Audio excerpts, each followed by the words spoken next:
The final budget figures have come out for last financial year and surprise, surprise, we've hit record levels of spending and we are back in deficit. Just rookie numbers. You got to pump those numbers up. Adding $10 billion to the national debt because clearly having $1 trillion already in debt is... And once again, we need to talk about a little thing called bracket creep.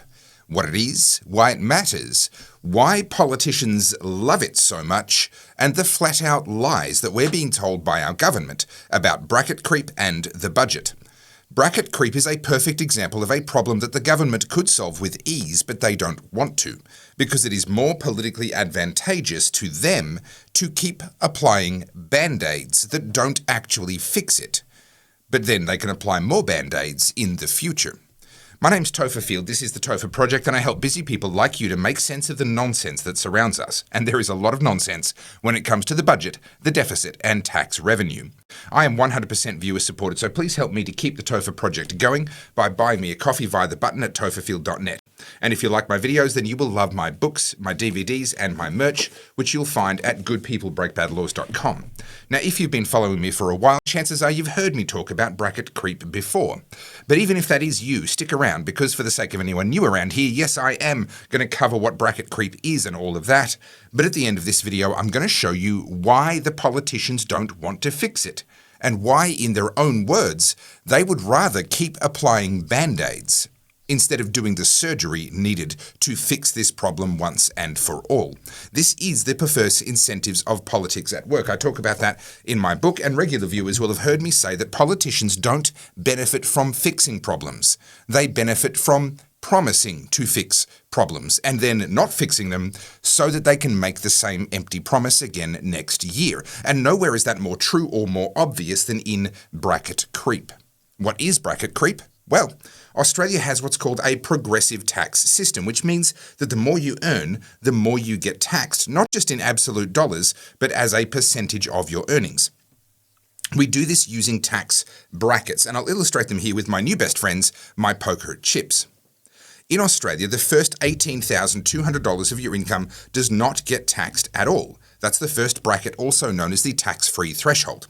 Then the next bracket of $27,000, more income, gets taxed at 16%. Then the third bracket, which spans income from $45,000 to $135,000, or a span of $90,000, this gets taxed at 30%. And if you're lucky enough to have earned more than that, the next $55,000 in income is taxed at 37%.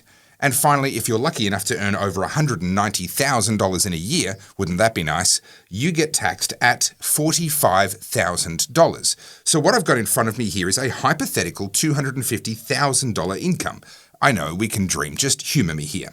And as you can see, as we move up the income tax brackets, the percentage, the proportion of the bracket that is lost to tax, that's the front row, increases. The total number of chips is the income, with the tax from each bracket out in front. So you can see that by the time you get to the highest tax bracket, the pile in front that is tax is almost as big as the pile that is yours to keep. So we know from basic math that our average income tax, the overall rate of tax that we're paying across our entire income, is somewhere in between the lowest and the highest tax threshold that we are paying. If I'm being taxed across the tax brackets from 30%, from 0% all the way up to 45%, then my average income tax is probably 25 to 30%, somewhere in that range. But every year, of course, I want a pay rise. Not because I'm greedy. Well, okay, I'm a little bit greedy, but because every year inflation means that my cost of living has gone up. So unless I get a pay rise, I will have actually gone backwards financially. So I negotiate for, let's say, a yearly pay rise equal to inflation. All good, right? My income goes up at the same speed as the cost of living goes up. Happy days. And yes, I am putting aside the fact that the official inflation figures are flat out lies and the real cost of living is going up at least twice as fast as the CPI is, but let's not go there for this video. Today, I just want to talk about bracket creep. So, the new year rolls around and my pay rise of, let's say, 3% comes in. Thing is, all of that extra money goes here at the top of my income in whatever my highest tax bracket is, which means in the example of this lucky individual who's already on 250 grand a year, it's all going to be taxed at 45%, when his average tax rate is in the range of 25 to 30%. So this new income, which was supposed to be there just to help him keep up with inflation, is actually not going to help him keep up with inflation because he's losing more than the average in tax. And now suddenly an income that only has the same total purchasing power compared to the cost of living is now paying more in tax than it was last year. Now, what happens over time, and probably much more quickly than you might think, is that the percentage of tax on a median income goes up. Because as that median income increases with inflation, just to keep up with inflation, more and more of that income is in higher and higher tax brackets. This is true for everyone. Whatever additional income you earn is by definition going into your highest tax bracket, even if your highest tax bracket is this one. It's still the highest tax bracket that you're in, so it's above the average that you're paying, which means that the overall average tax percentage that you will now be paying on your whole income has gone up slightly every time you get a pay rise. This is what bracket creep is, and it might not sound like it, but honestly, this is actually a pretty big deal. Late last year, the Parliamentary Budget Office actually came out and said the quiet part out loud, that bracket creep was a primary reason why they were expecting the budget to return to surplus in the year 2035. Yeah, I know, 9-year projections. Let's not think about what an absurd exercise in crystal ball thinking these budget projections are, and stick with the bracket creep thing. They say, in a roundabout way, that if nothing is done, then the average income tax rate will rise from 24.9% average across the average income that it was last year, that's the average across all the brackets, across all the workers, up to 28.5% in about 9 years. Now that's an increase of 3.6 percentage points, which as a ratio of the 24.9% average that it used to be, is a 15% increase in the amount of tax that the average worker is paying in just 9 years. And that'll happen if the politicians do nothing. To say it another way, bracket creep is a built-in annual tax increase that politicians get for free. They don't have to lift a finger, and they don't get criticised for doing it because they don't do anything. It just happens. But what they do get is credit for putting a band-aid onto this particular problem. See, the bracket creep problem could be fixed immediately by simply indexing the income tax brackets to inflation. Yes, okay, we would have to have honest inflation numbers, but like I said, that's another story. If the tax laws were adjusted to index the tax brackets so they move with inflation, then bracket creep would disappear instantly, but that's not what politicians want to do.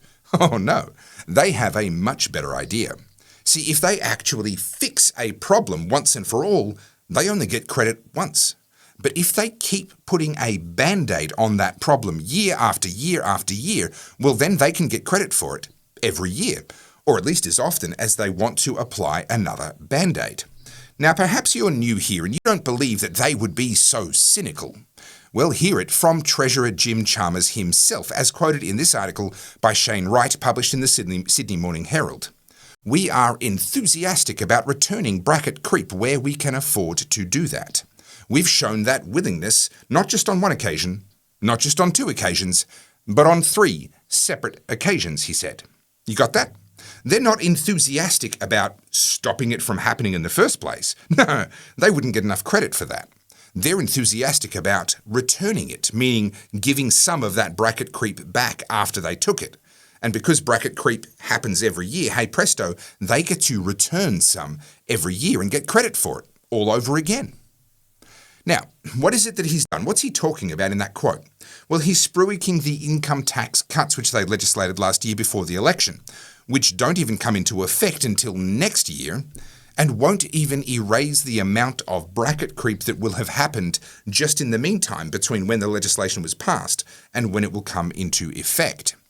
The fact that it won't even cover the actual bracket creep that happened in that period is a feature and not a bug, because that means there's still an ongoing problem for the Treasurer to fix again in years to come. He's fixed it 4 times, 5 times. Why not? We fixed it 10 times. Why not fix it once and for all? Politicians don't benefit from fixing problems. They benefit from promising to fix problems. And their absolute favourite problem is one that they can promise to fix year after year, and yet it is still never fixed. Bracket creep is honestly an Australian politician's best friend. Not only does it increase taxes every year without them having to lift a finger, but they can actually get credit for giving a fraction of that tax increase back. And then a year or two later, or 3 years just before the next election, they can get themselves more credit for putting another band-aid on yet again. I don't know what's worse, the fact that they play these games with us, or the fact that we let them get away with it. I hope that this video has helped you to understand more about what bracket creep is, why it's bad, and why our politicians don't want to fix it even though they could. Now, if you've learned something today, then please pass this video on to someone that you think might be interested.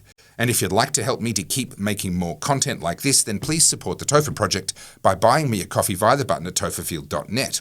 And if you like my no-nonsense videos, then you will love my no-nonsense books, which are all about government, power, civil disobedience, and human rights, as well as the DVD of my multi-award-winning documentary, Battleground Melbourne, and my t-shirts and hoodies as well. And you'll find all of that at goodpeoplebreakbadlaws.com.